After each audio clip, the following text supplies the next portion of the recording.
of 2017, 4 years ago, I was making videos in Thailand when I started getting many messages saying, "Come to the Philippines, come to the Philippines." I was like, what is the Philippines? I didn't know it back then.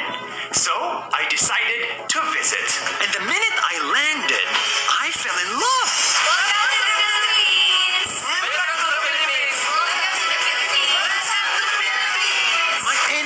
And the Filipino energy were the same.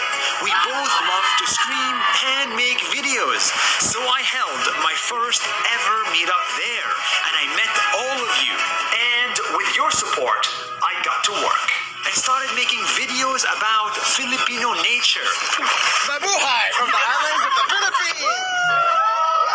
Videos about inspiring people and videos about underprivileged people in Tondo.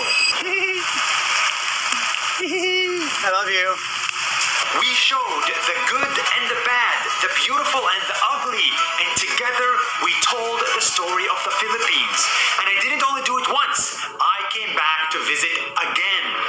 1 year later, I came back to the Philippines to start a company.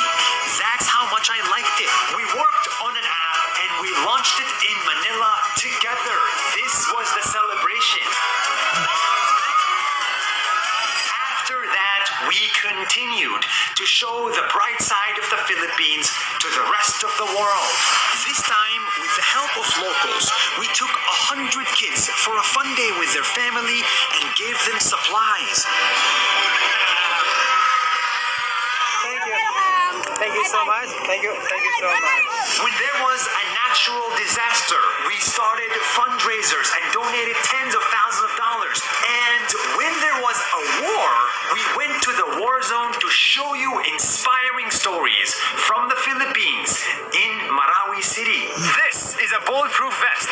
There is no clickbaiting here. There is no put Philippines in the title crap. This is us on the ground doing the work to show you the bright side of the Philippines.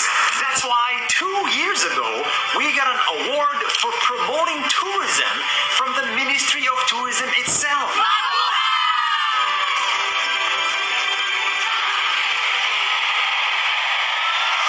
But there's a problem. Every time we make a video, there is a chance that it is fake. So we have to do research. We go to the internet. We check things on the ground. We talk to the people again and again to verify. And one day, unfortunately, we stumbled upon a fake story in the Philippines, which is the Cacao Project. On paper, it was supposed to be a non-profit that helps farmers. In reality, it's a for-profit that exploits farmers. We said we cannot do this video in good conscience. We cannot show you things that we are not confident of. And it wasn't just us. Every person who was on the trip agrees that this story may not be real. And this is the evidence. We refused to make that episode, even if it would go viral. And that decision pissed off a lot of people. He didn't eat our food, they said. He insulted our farmers, they said. He made fun of our accents, they said. Of course, none of that is true. It is false. And people continued with this fake news.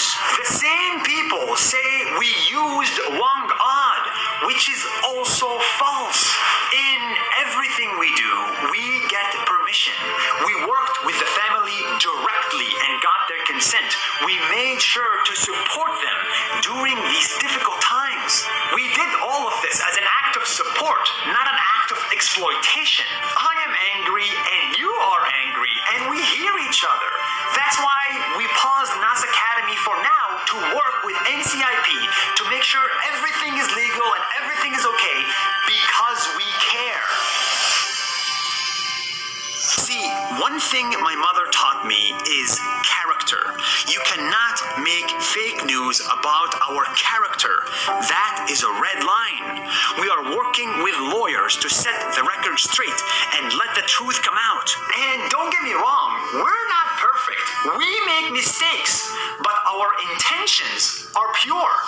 From our side, nothing changes. We continue to support the Philippines. Over the next 2 years, I am opening an office in the country and we'll be creating hundreds of jobs. And we will continue to make videos that inspire. My only request is that when you make an opinion, you should not make it based off fake news. You should seek the truth and nothing but the truth. Thank you so much for your support. That's more than a minute. See you tomorrow.